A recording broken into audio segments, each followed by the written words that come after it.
AD Perus, há 72 anos, abençoando o Brasil.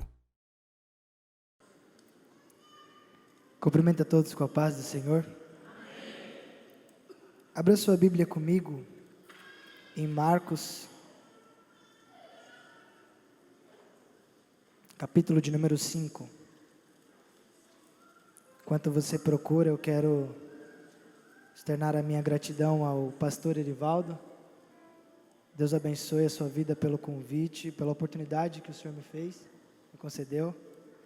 Saiba que o Senhor está sendo uma das pessoas que, através de você, Deus ele está realizando hoje uma das promessas dele na minha vida. Obrigado por ser usado por Deus, ao Du, a Dami, a todo o CJC. Sou muito grato por este conjunto. Muito obrigado por me suportarem. Deus abençoe a vida de cada um também que está aqui, meus amigos. Para mim é um motivo de muita honra. E para sempre o nome de Deus ele será glorificado. Leia comigo, a partir do versículo 15. E foram ter com Jesus e viram o endemoniado, o que tivera a legião, assentado, vestido e em perfeito juízo, e temeram.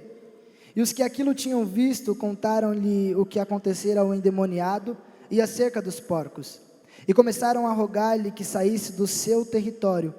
E entrando ele no barco, rogava-lhe que fora o endemoniado, que o deixasse estar com ele.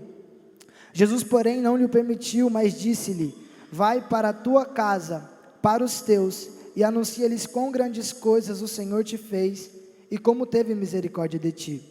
E ele foi e começou a anunciar em Decápolis quão grandes coisas Jesus lhe fizera, e todos se maravilharam. Pode tomar o seu assento. Quando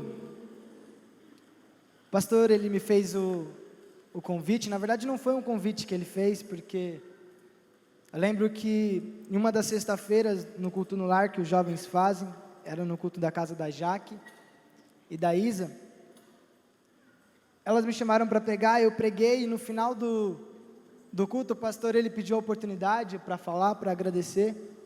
Eu lembro que naquele dia o Du falou para mim que era o pastor que ia pregar, só que ele não pôde porque ele tinha feito uma cirurgia, né?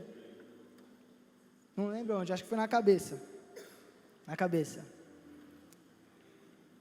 E aí eu tive a oportunidade de pregar, eu preguei, e no final ele pegou e disse assim: olha, já temos um pregador para a nossa festividade. Aí eu pensei, não, ele deve estar falando só para massagear o meu ego, né? Tudo bem. A gente chegou para os comes e bebes, ele chegou em mim e disse assim: olha, Mateus, e vai ser no sábado, tá bom? Aí eu falei, acho que a cirurgia que ele fez na cabeça deu algum... Ele deve estar com muita dor de cabeça, não é possível. Falei, não, mas tudo bem, quando chegar em casa... Eu não criei muita expectativa em cima disso. Passaram-se alguns dias, o Du ele me chama e ele diz assim: olha, Mateus, a festividade vai ser dia 8, 9 e 10, você prega no dia 9, a festividade é tal, tal, tal. O tema da festividade é tal, tal, tal. Eu falei, tá bom, agora é sério. O tempo passou e eu estudando todos os dias, eu estudava todos os meses que antecedeu a festividade, para Deus ele colocar uma palavra no meu coração. E cara, foi algo muito difícil. Foi algo que demorou muito para acontecer, porque eu estudava algo, eu pensava que era aquilo que eu ia pregar, e eu falava, não é isso que está queimando no meu coração. Sabe, eu juro para vocês, que eu busquei algo que massageasse o ego de vocês. Eu juro para vocês que eu quis pregar algo que massageasse o coração de vocês. Algo que talvez me traria uma boa visão de vocês. Algo que talvez as pessoas olhariam e diziam, olha, ele é bom. Ele prega sobre bênçãos, ele prega sobre milagres. Queria que vocês saíssem daqui dessa noite já crendo no sonho de vocês e que ele iria se realizar amanhã. Mas a palavra que Deus colocou no meu coração não foi essa. A palavra que Deus colocou no meu coração foi sobre cura. E que ele ia trazer cura, para que através de você gerasse um ambiente de adoração, só que em um lugar aonde não era favorável. Como assim, Mateus? Um lugar favorável é aqui dentro das quatro paredes. Quando a gente se reúne aqui para adorar a Deus, aqui é um lugar totalmente favorável para isso. Agora, o que eu quero dizer para você é que Ele vai te chamar para que através de você gere união em um ambiente totalmente desfavorável, em um ambiente totalmente despreparado. E é onde ele vai contar a história de um homem, um gadareno, logo ele mora em Gadara, uma das 10 cidades de Decápolis. Decápolis era um estado constituído por 10 cidades. Uma dessas cidades era Gadara.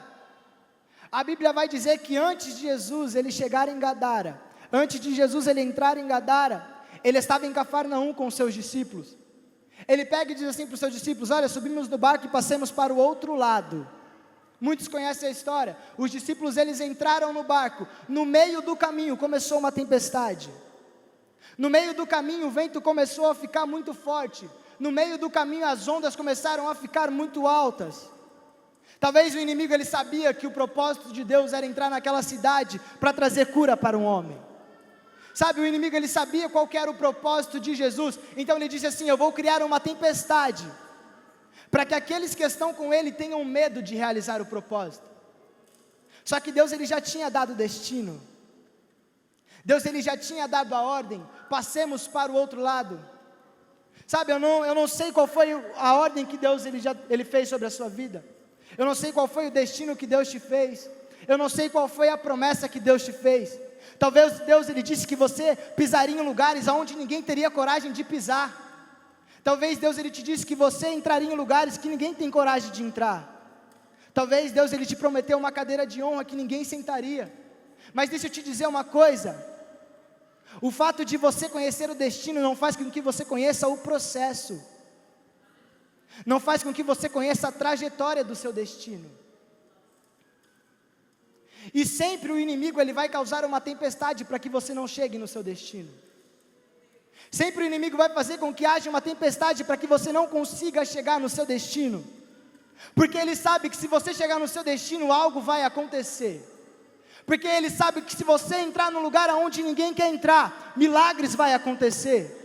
Ele sabe que se você pisar em lugares onde ninguém quer pisar, algo diferente vai acontecer. Porque ele sabe quem está no barco com você. E sabe o que eu acho lindo de tudo isso? Os discípulos eles chegam em Jesus e Jesus ele está dormindo. Eles acordam o mestre e dizem: mestre, será que tu não te importas que perecemos? Será que o Senhor não percebe que iremos morrer? O Senhor está dormindo. Jesus ele levanta, ele acalma a tempestade, ele acalma o vento forte, ele acalma o mar. Os discípulos ficam apavorados, eles olham para Jesus e dizem: quem é esse que até o vento e o mar lhe obedecem? Sabe o que eu entendo? Jesus ele permite tempestade para que você conheça quem está te conduzindo ao seu destino. Sabe, deixa eu ser simples nas minhas palavras. Jesus ele não quer ser o seu Uber, porque você pega o Uber, fica 30 minutos dentro do carro, talvez 1 hora, e nem sequer sabe o nome do motorista, e olha que tem no aplicativo. Jesus ele não quer ser o seu Uber até o seu destino. Jesus ele quer que você conheça quem está te levando ao seu destino. Sabe, Jesus quer que você tenha intimidade com quem está te levando ao seu destino. Por isso que ele permite certas coisas acontecer. Por isso que talvez ele permite com que o vento fique forte, com que os problemas venham, com que as situações contrárias aconteçam. É para você entender quem está te conduzindo. Quando eles passam aquela tempestade, a Bíblia vai dizer que antes Jesus olha para eles e diz assim: vocês não têm fé? Aonde que está a fé de vocês? Sabe por que Jesus ele diz isso? Porque o vento poderia ser muito forte. Jesus podia estar dormindo, o vento poderia ser muito forte, mas o barco não afunda quando ele está nele. Sabe, a tempestade pode estar muito forte, mas o barco ele não naufraga quando Jesus está dentro. Sabe, você não vai deixar de chegar no seu destino porque o Senhor está com você. Você não vai deixar de chegar aonde Deus te prometeu porque é Ele quem está te conduzindo. Eles chegam em Gadara, uma das 10 cidades de Decápolis. Logo quando Jesus ele pisa em Gadara, a Bíblia vai dizer que aquele homem gadareno, Ele era um homem que vivia nos sepulcros, vivia andando no cemitério. Dia e noite ele vivia no cemitério. Ficava gritando todos os dias e todas as noites. Ele pegava pedra para se cortar.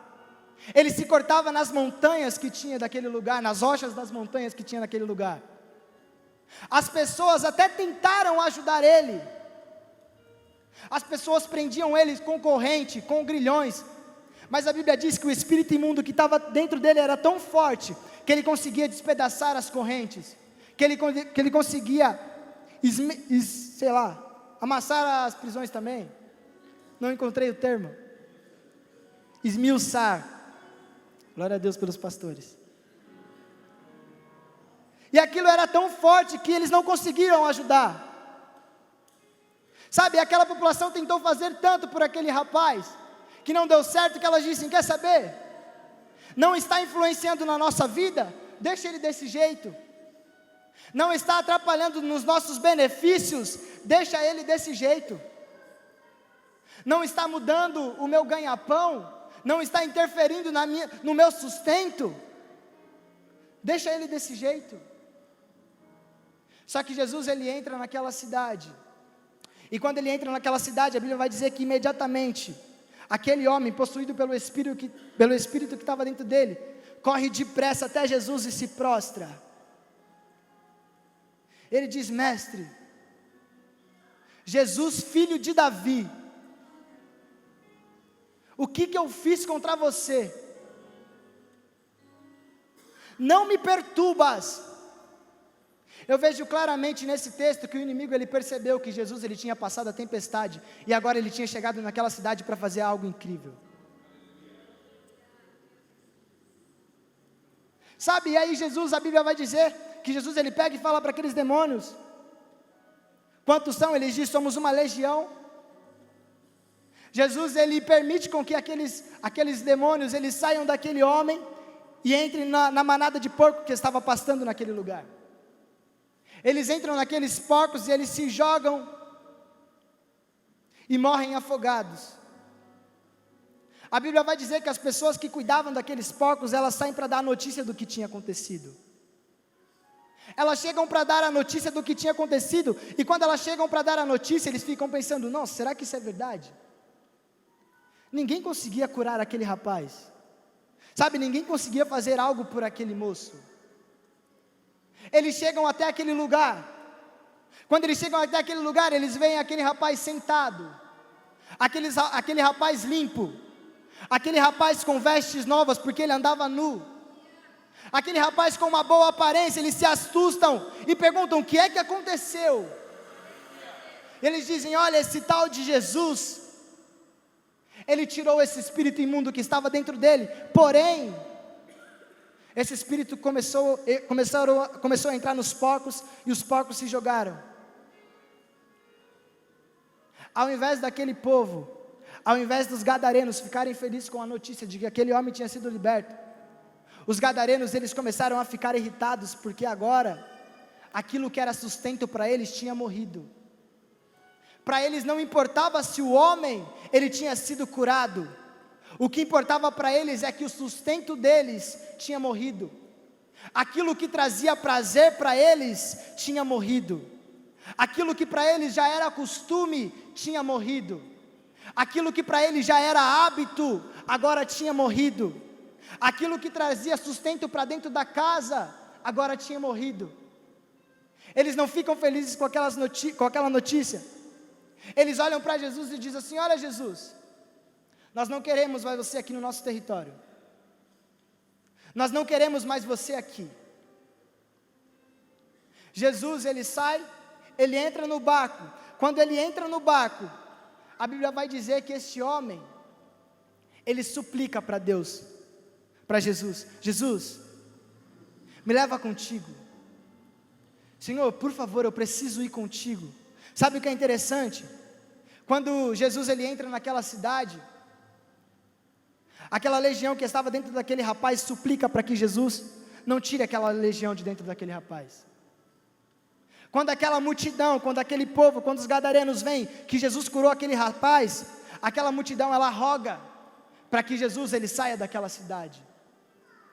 E quando Jesus está no barco para ir embora, aquele homem, ele roga, ele súplica, ele faz súplica para que Deus, ele leva ele. Sabe o que eu entendo? Que aquele era um ambiente totalmente desfavorável para Cristo. Que aquele era um ambiente totalmente desfavorável para Cristo. Jesus, ele entendeu que se ele ficasse naquela cidade, as obras dele seriam limitadas. Jesus entendeu que se ele ficasse naquela cidade, o trabalhar dele seria limitado, mas ele sabia que se aquele rapaz ficasse, o trabalhar de Jesus ele seria expandido. Ele saberia que se aquele rapaz ficasse, o nome de Jesus seria aceito. Então ele pega e fala assim: não, você não vai comigo, você vai ficar aqui e vai anunciar para a sua casa tudo o que eu fiz por você e a misericórdia que eu tive por sua vida. Sabe o que é interessante? O interessante é que ele não faz o que Jesus pede, porque a Bíblia vai dizer que ele sai por toda Decápolis, ele sai por todas aquelas cidades anunciando o que Jesus fez. Sabe, para ele não era suficiente somente falar na casa dele o Jesus que curou ele. Para ele não era suficiente somente falar para a família dele o que Jesus fizera por ele. Sabe, ele queria que todos os lugares que fossem desfavoráveis a presença de Jesus chegasse, em todos os ambientes, ele queria que a presença de Jesus chegasse. Deixa eu dizer algo para você nessa noite. Deus ele quer usar a sua vida para que você entre em ambientes totalmente desfavoráveis. Sabe, Deus ele quer gerar cura em sua vida, para que através da cura que ele gerou em você, os ambientes sejam totalmente cheios de Deus. Talvez você não entenda as circunstâncias que você está vivendo. Talvez você não entenda os ambientes em que você está vivendo. Talvez para você é até sufocador estar nos ambientes em que você estava. Talvez você pensou: Senhor, não era esse ambiente que eu queria estar. Não era nesse lugar que eu queria estar. Mas o Senhor manda te dizer que é o ambiente necessário para aquele trabalho, que é o ambiente necessário para que o nome dele seja aceito, e é através da sua vida que isso vai acontecer. É através de você que isso vai acontecer. Deixa eu abrir um parênteses. Há 1 ano e meio atrás, 2 anos atrás, quem me conhece sabe que o meu último desejo era estar aqui em cima. A minha última vontade era estar aqui em cima. Eu tinha muitos outros sonhos, eu tinha muitos outros projetos. Na verdade, eu não queria nem saber de nada da vida. E eu lembro que um dia eu estava na minha casa, a irmã Simone, ela me chamou no WhatsApp e disse assim: Mateus, eu preciso da sua ajuda. Aí eu disse assim: oxi, mas é para quê? Aí ela falou assim: eu preciso da sua ajuda para que você trabalhe na consagração junto comigo. A minha resposta poderia ser muito bem: tá doida? Ou, lógico que não, vou pensar. Mas de imediato a minha resposta foi: tá bom.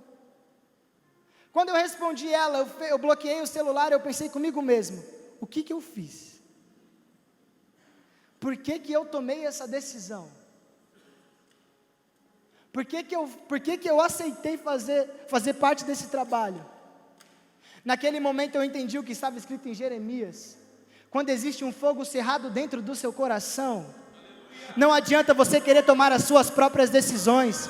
Quando existe um fogo cerrado dentro do seu coração, talvez você pense: por que eu aceitei entrar nesse lugar? Por que eu aceitei fazer parte desse conjunto? Por que eu aceitei fazer parte disso? É porque existe um fogo que queima dentro de você, e esse fogo não te dá descanso. Esse fogo não deixa as suas decisões serem mais fortes. Esse fogo não deixa com que as suas atitudes sejam maiores que aquilo que o Senhor tem para você. Se você pensa em parar, eu sinto muito, mas tem um fogo dentro de você que não vai te dar descanso algum. Se você está pensando em desistir, existe um fogo dentro de você que ele não vai te dar descanso algum. O pastor ele falou ontem: se você é escolhido, nem tenta. nem adianta, porque quem é escolhido não tem direito de escolha. A partir do momento que você é escolhido, você perde as suas próprias escolhas. Nossa, Mateus, mas que vida miserável, eu não vou mais ter as minhas próprias escolhas, os meus próprios desejos.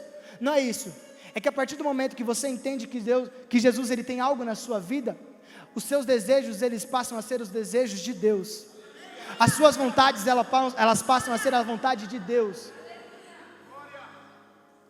Eu lembro que ela me chamou, e eu cheguei na reunião na quarta-feira. Quando eu chego na reunião, está lá Duda, Cauane e Rubens, os primeiros que faziam parte da consagração. Aí eu cheguei já pensando, meu Deus, é com esses que ela vai trabalhar. Pensa nas 4 pessoas mais desastradas da igreja. No tempo, as pessoas que menos eram prováveis na igreja. As pessoas que estavam perdendo a confiança de todos. As pessoas que estavam perdendo o crédito de todos. Ela sentou com a gente e disse assim, olha, eu quero contar com vocês. Aí a gente pensou, tá doida, mas tá bom, vamos ver o que acontece. Ela disse assim, no próximo estudo, eu quero que vocês tragam tal coisa pra gente. A gente já começou a ficar desesperado. A gente anotou no papel, toda quarta-feira a gente levava algo para ela. Toda quarta-feira a gente anotava algo e levava algo da presença de Deus. Eu lembro que o tempo foi passando até chegar a primeira consagração. E o que nos confortava era saber, a Ellen está aqui de prova, o Dak está aqui de prova, que a consagração quando estava superlotada, quando dava hiperlotação, tinha 5 adolescentes. Tinha até que fazer segundo lote, senão não cabia. Era hiperlotação. Falei, não, tá moleza, falar para 5 adolescentes, tranquilo. Chegou a nossa primeira consagração e ela disse assim, olha, todos vão ter que falar. A gente chegou na primeira consagração, a gente falou, vamos colocar 20 cadeiras também, porque se o pessoal vê 5 cadeiras, vamos colocar 20. A gente tinha que colocar cadeira, a gente colocou 20 cadeiras. Passava-se o tempo, a gente tinha que colocar mais cadeira. Passava-se o tempo, a gente tinha que colocar mais cadeira. Para a honra e para a glória de Deus, na primeira consagração tinha 60 adolescentes. Aí eu peguei e falei assim, agora eu não quero mais falar. Passou a primeira consagração, a gente falou, chegou os próximos estudos de quarta-feira e a gente ansiava para que aquelas quartas-feiras chegassem logo. A gente não via a hora daquelas quartas-feiras chegarem. Chegou na próxima consagração, na segunda consagração que a gente estava fazendo parte, a irmã Simone colocou mais alguns integrantes e ela disse assim, olha Mateus, agora é você que vai pregar. Peguei, tá bom, peguei meu caderninho, eu fiz umas 20 folhas de esboço, frente e verso. E a minha pregação foi toda lendo, até eu colocava o vírgula e dava o glória a Deus, que estava escrito aqui. Eu falei, meu Deus, eu não fui chamado para isso, fui chamado para jogar bola, cadeira. Falei, não é possível isso. Passou aquilo, eu vi as pessoas chegando em mim dizendo assim, Mateus, obrigado por Deus ter usado a sua vida para ter falado comigo. Mateus, obrigado por Deus ter usado a sua vida para falar ao meu coração. Mateus, obrigado porque eu estava precisando daquela palavra e aquilo começou a queimar no meu coração. E todos os dias eu estudava uma palavra diferente. Eu me trancava no banheiro e eu começava a pregar sozinho. Eu começava a pregar sozinho. Eu falava, Senhor, eu quero que a minha próxima pregação venha logo. Enfim, Deus foi dando as oportunidades. E eu cheguei no momento espiritual da minha vida que eu estava perfeito. Eu cheguei no momento espiritual da minha vida que é aquele momento que você tem todas as forças, que o diabo não tem nem vontade de se manifestar do seu lado, de tão cheio que você está. Falei, não, agora eu estou top. E eu lembro que chegou o processo do alistamento e eu disse assim, nossa, o meu sonho é ser militar, porque o meu irmão mais velho que está ali, ele já serviu no exército. Eu falei, não, eu gostava de ver ele chegando em casa fardado, indo para o trabalho fardado, eu quero ser um militar também. E eu sonhei muito com aquilo. E faltando uma semana para mim entrar no exército, na época eu queria o exército, chegou um pastor do nosso ministério para o meu pai, que ele era sargento da aeronáutica, ele disse assim, olha, o seu filho quer se alistar, eu posso apresentar para ele a aeronáutica, ele vai lá, conhece e tal. Falei, não, vamos lá para ver como que é então. Quando eu cheguei naquele lugar, ele começou a me mostrar todos os aviões. Mostrou o F-5, mostrou os caças, me mostrou o Hércules. Eu entrei dentro do Hércules, sentei naquele avião, pensei, nossa, daqui uns anos vai ser eu pilotando. Já me imaginei pulando de paraquedas de dentro daquele avião. Falei, nossa, eu acho que eu quero isso daqui. Eu saindo, ele me mostrando os aviões, os motores. Aí daqui a pouco ele me mostra uma casa, ele diz assim, olha, ali é o batalhão. Ali é onde ficam os recrutas, os soldados. Aí logo que ele fala isso, passa uma tropa gritando, oh, oh, o grito deles lá. Eu falei, nossa, quero gritar igual eles. Aí mais um pouco, a gente está andando à frente. Eu vejo um soldado lá na flexão, gritando muito alto, 1, 2, 3. Eu falei, nossa, quero contar igual ele. Meu sonho. Comecei a sonhar com aquilo todos os dias. Fui dormir e falei, mãe, eu quero ser piloto. Quero ser paraquedista, mãe. Vou ser paraquedista, vou entrar na aeronáutica. Cheguei em casa, Deus ele falou no meu coração, quando eu orava todas as noites, todas as madrugadas, ele disse assim, sabe se é a minha vontade? Sabe se é o meu desejo? Eu disse, Deus, é verdade, né? Aí eu comecei a orar e falei, Senhor, só me coloca naquele lugar se for da tua vontade. Só me coloca naquele lugar se for para realizar o teu propósito. Só me coloca naquele ambiente se ele for totalmente favorável para o Senhor trabalhar.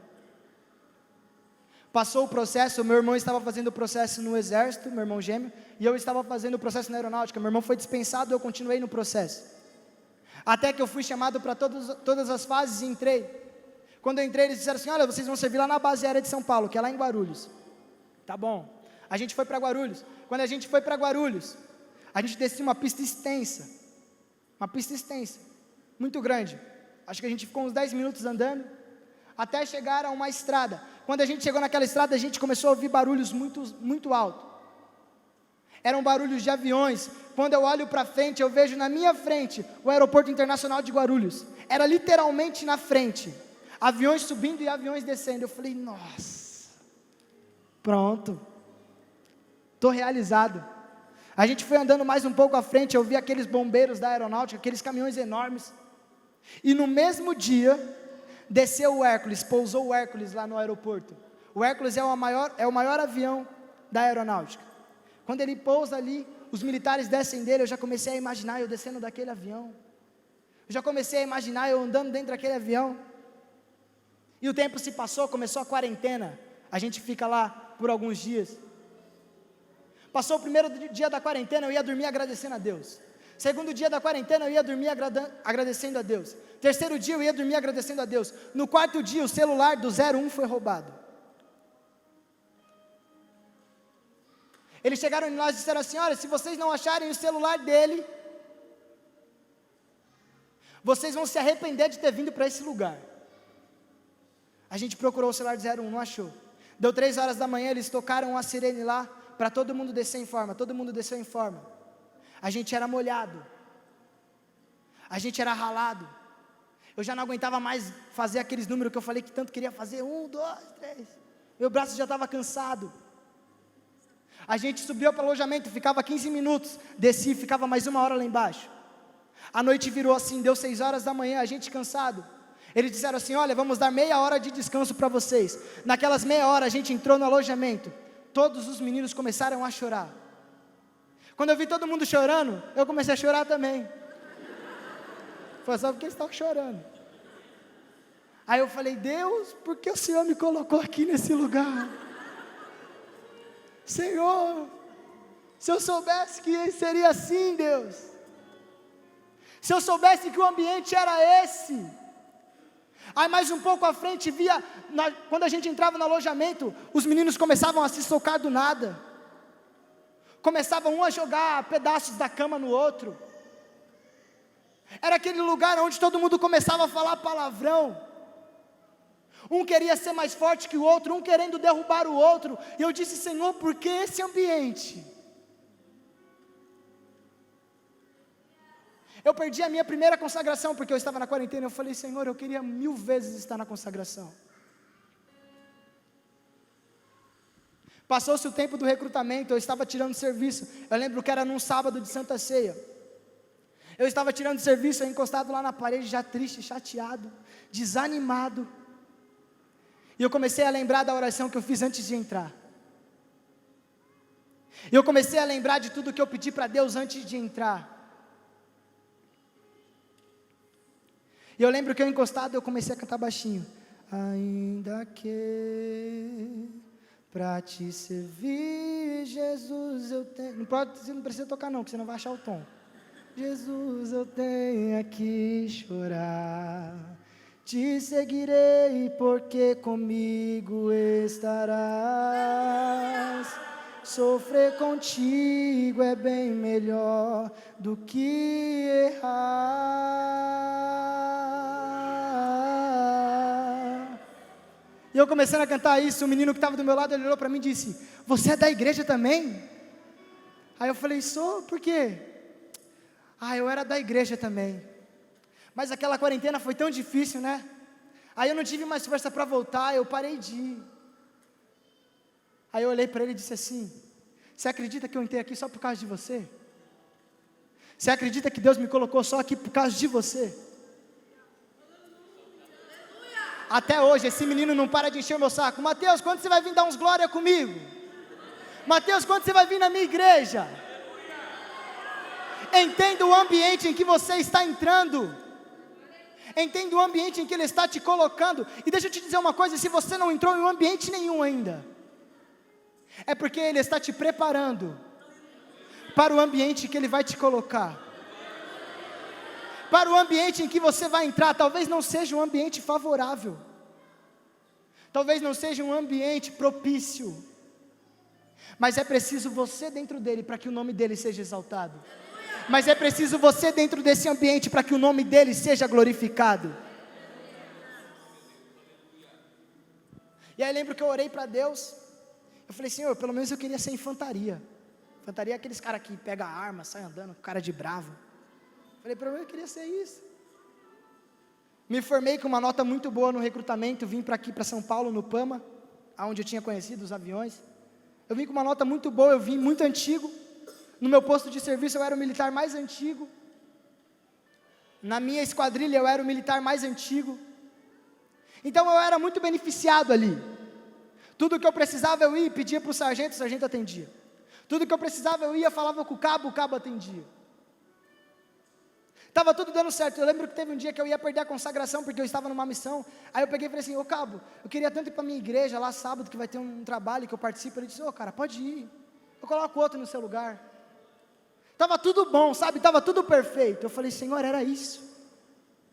Eu lembro que meu nome começou a ser destacado. Eu comecei a fazer cursos lá dentro. Fiz 4 cursos, já estava me sentindo um bravão, cheio de brevê na farda. Falei: não, agora. Começou a primeira missão, a gente foi para Cracolândia. Eu entrei dentro daquele carro já me sentindo, com aquela arma na mão. Aí um menorzinho de 12 anos já fazendo cara de bravo para ele. Já estou tentando encarar ele. Não, eu sou bravo. Aconteceu uma situação lá dentro envolvendo 20 militares. Eu estava no meio dos 20. O nome que era destaque, o nome que era referência, o nome que estava na lista do EPA, do estágio de polícia da aeronáutica, que eu queria tanto. E não é possível. Eles disseram assim: olha, por conta dos seus nomes estarem envolvidos, eu vou mandar vocês para Guarulhos de novo. Vou mandar vocês para a base aérea de São Paulo de novo. Eu já pensei: não. Mas tudo bem, lá tem o batalhão, lá tem outros cursos, vai dar tudo certo. Quando eu cheguei lá com os 20 militares, eles separaram. Eles falaram: olha, vocês 10 vão ficar no batalhão e vocês 10 vão ir para o rancho. Adivinha qual grupo que eu estava? Do rancho. Vou para o rancho. A gente desce para o rancho, o tenente ele reúne os 10 militares que chegaram lá e disseram assim: olha, existem várias funções aqui dentro. Existe a função de garçom, existe a função de dispenseiro, existe a secretaria, existe a função do depósito e existe a função de copeiro. Adivinha qual função que eu estava? Todas as ruins que não dá nem para chutar, né? Eu estava na função de copeiro. Quando ele falou que eu ia para a Copa, eu tive uma esperança, porque existem 2 copas, a Copa da frente e a Copa de trás. A Copa da frente, todo o material é passado na máquina. Mais de 1000 militares são atendidos, então eu falei: é só colocar na máquina e está tudo certo. A Copa de trás é lavada na mão as coisas. É onde lava as panelas, as GNs, panela de pressão, gradinha, assadeira, um monte de coisa. Ele disse assim: olha Camilo, você vai para a Copa de trás. Aí eu disse assim, sim senhor. Fui para a copa de trás, comecei a lavar panela, até um dia que eu peguei serviço num domingo. Eu peguei serviço num domingo e comecei a falar, Senhor, por que o Senhor permitiu que isso acontecesse? Eu já não passei pela quarentena, eu já não passei pelo recrutamento, eu já não passei por um ambiente onde já não era mais favorável, por que de novo esse ambiente? Sabe, eu me senti tão reprovado,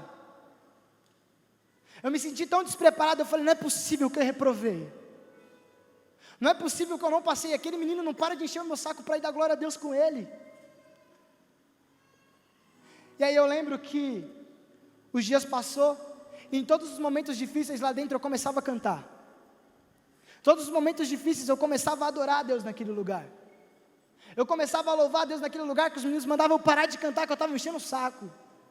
Mas eu não parava de cantar porque eu sabia que aquela era a minha força, que aquele era o meu sustento.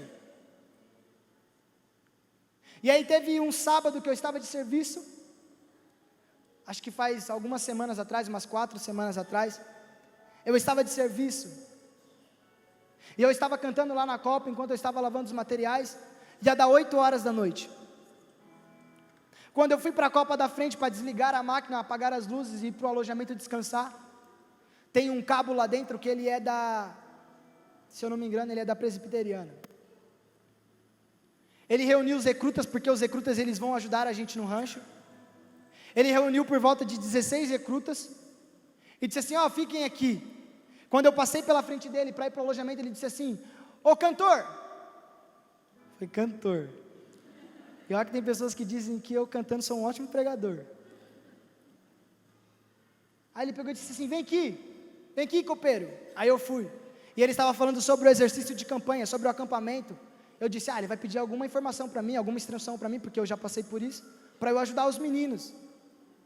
Ele terminou de falar disso, ele disse assim, ô cantor, eu vi que você louva a Deus lá todo dia na copa, eu vi que você está cantando um hino todo dia na copa, será que tem como você trazer uma palavrinha para a gente agora? Aí eu pensei, não, é sério isso? Ele disse, não, é sério, super sério. Aí eu falei, Josué 1:9, que foi a palavra que eu tive sustento todos os dias, que eu arrancava força todos os dias, naquele lugar.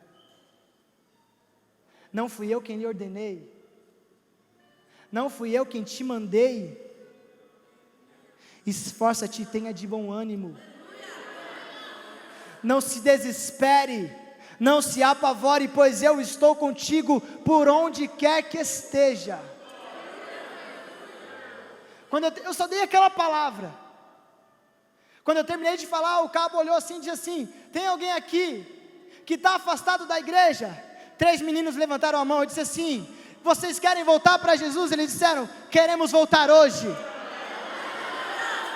Naquele momento eu não me contive, eu comecei a chorar, e eu falei, Senhor, obrigado pelo ambiente em que o Senhor me colocou, Senhor, obrigado pelo lugar que você me colocou, porque o ambiente pode ser totalmente desfavorável, mas Ele tem algo incrível para fazer na sua vida, Ele tem algo incrível para fazer através da sua vida. Não se importe com o ambiente, não se importe com o lugar aonde Ele está te colocando, aonde Ele vai te colocar, é tudo para a honra e para a glória de Deus, é tudo para que o nome dEle seja glorificado.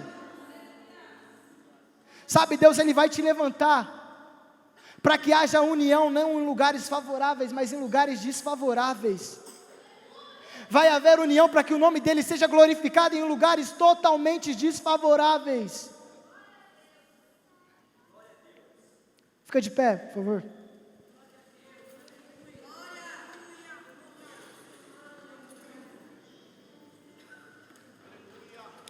O que é incrível é que Jesus ele pega e fala para aquele rapaz, não, fica, e anuncia na sua casa tudo que eu fiz por você.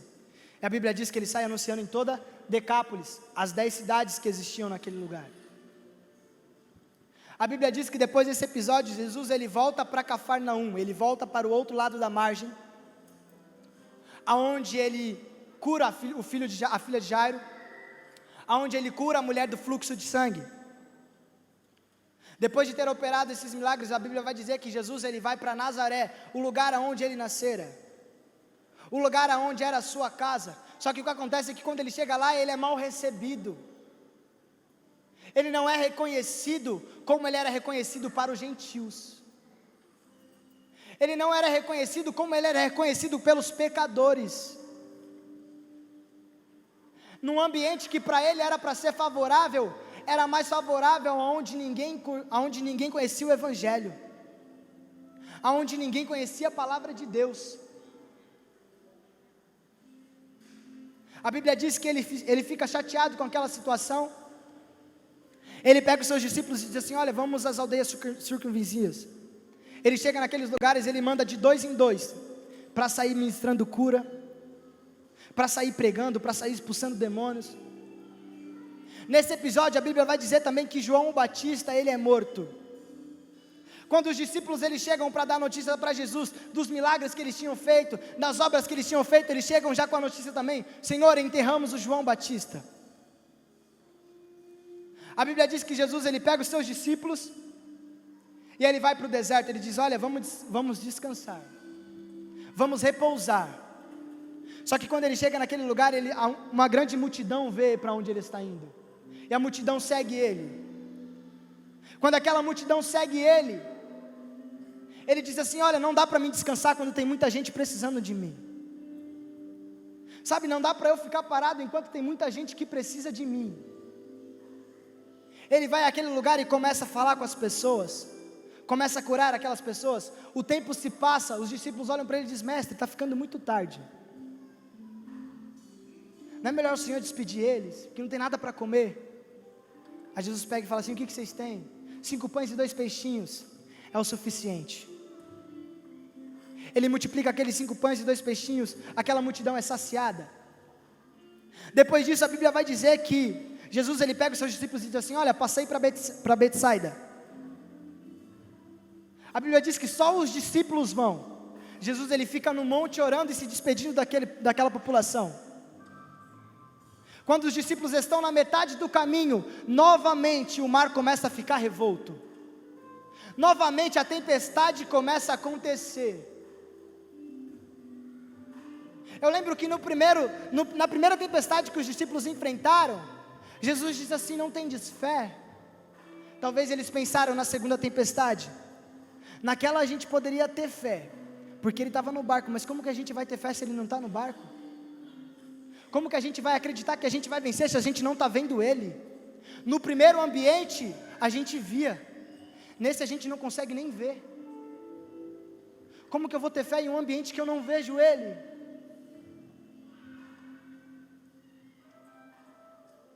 A Bíblia diz que os discípulos apavorados, tentando vencer aquela tempestade com as suas próprias mãos, eles veem um homem caminhando sobre a tempestade, eles veem um homem caminhando sobre aquelas águas agitadas. Uns pensaram que era fantasma, uns ficaram apavorados. E sabe o que eu acho incrível? É que enquanto eu estava lendo, eu vi que Jesus ele trouxe a resposta que eles fizeram na primeira tempestade. Qual que foi a pergunta deles? Quem é esse que até o vento e o mar lhe obedece? Na segunda tempestade ele vem sobre o mar dizendo: sou eu. Eu sou aquele que acalma a tempestade dentro do barco, mas eu também sou aquele que acalma a tempestade fora do barco. Eu sou aquele que acalma a tempestade em ambientes favoráveis, mas também acalma em ambientes desfavoráveis.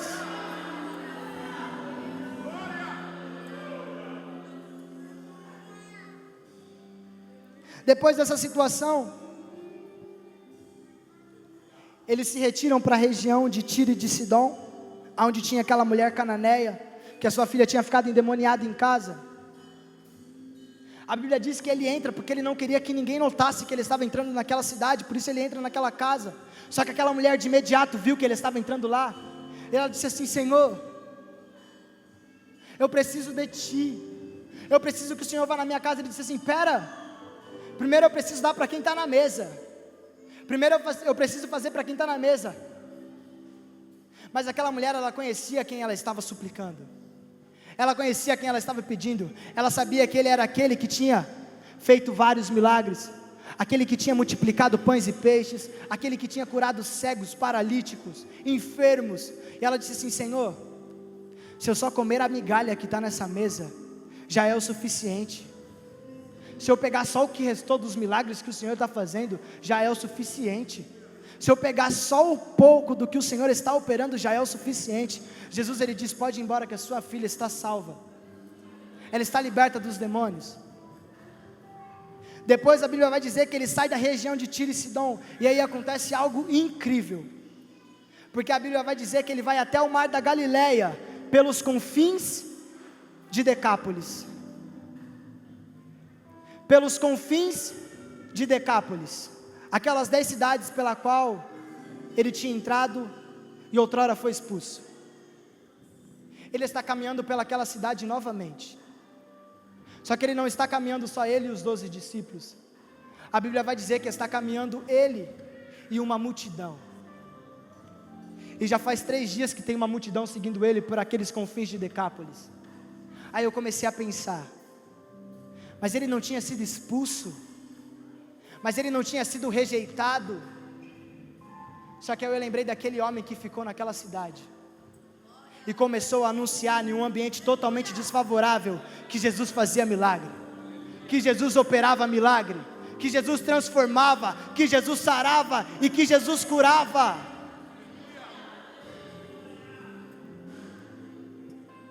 O tempo já está se passando.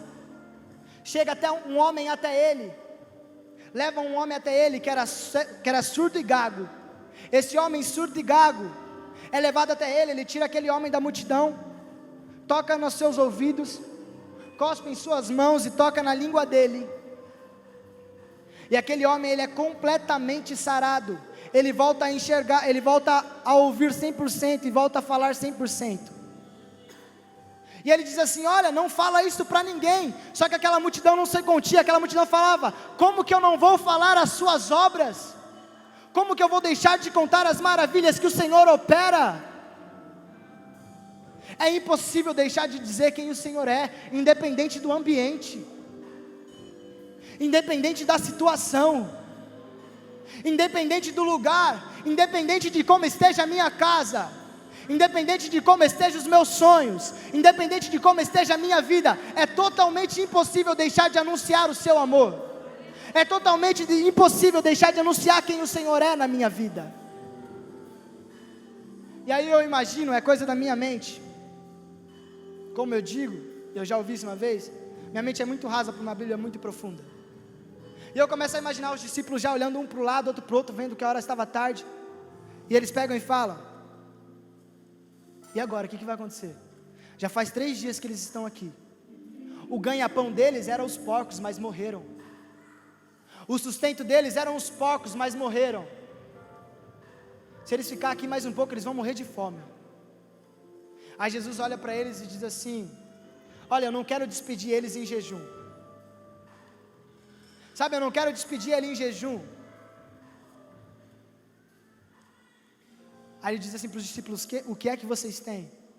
Temos 7 pães. Ele pega os pães, multiplica os pães, pega mais alguns peixes que eles tinham, multiplica os peixes. E agora, aquelas pessoas da cidade de Decápolis, daquelas cidades de Decápolis, aqueles gentios, eles tinham sido alimentados pelo Espírito Santo de Deus. Sabe o que eu acho interessante? Na primeira multiplicação, ele alimenta o povo dele. Ele alimenta o povo que era separado por ele. Na segunda multiplicação, ele alimenta gentil, porque não interessa o ambiente. Feche os seus olhos comigo. Espírito Santo de Deus, nós reconhecemos, Pai, que só o Senhor é aquele que pode trabalhar nos nossos corações para nos usar independente do ambiente. Que só o Senhor é aquele que pode trabalhar nas nossas vidas para que haja transformação independente do ambiente.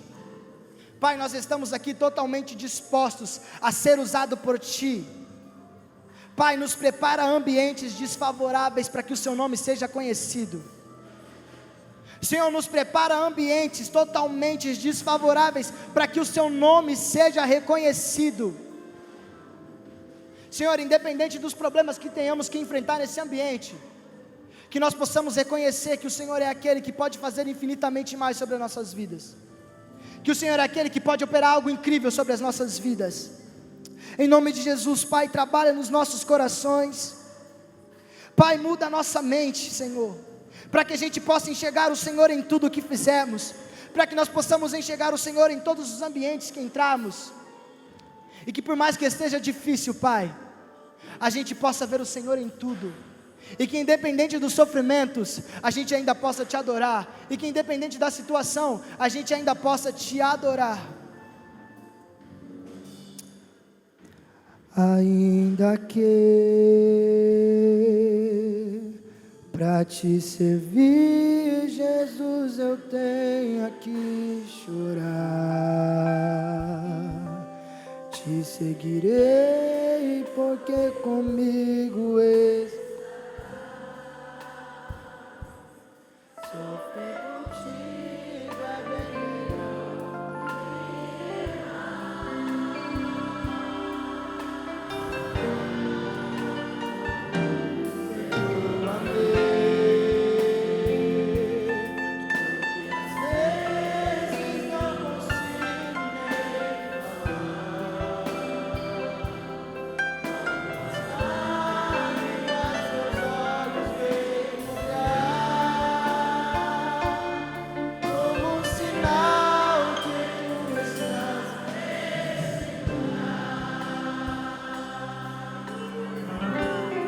Ó Jesus,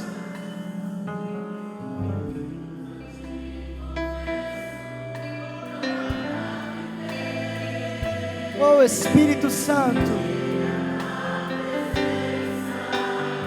nós precisamos do Senhor todos os dias das nossas vidas, Pai. Pai, nós somos totalmente dependentes do Teu amor, nós somos totalmente dependentes de Ti, Pai. Nós queremos o Seu poder, Pai. Pai, opera em nós os Seus milagres, opera em nós as Suas maravilhas, opera em nós o Seu poder, Senhor. Em nome de Jesus, Pai, trabalha em cada um. Oh Senhor, Te seguirei, porque comigo estará. Abarashubiara canto, abashubiara. Oh Espírito Santo, nós Te pedimos, Pai, nós queremos mais de Ti, Senhor, nós queremos mais do Teu amor, Pai.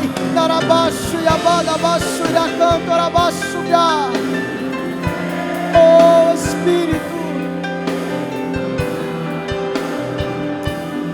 logo as lágrimas meus olhos vêm olhar.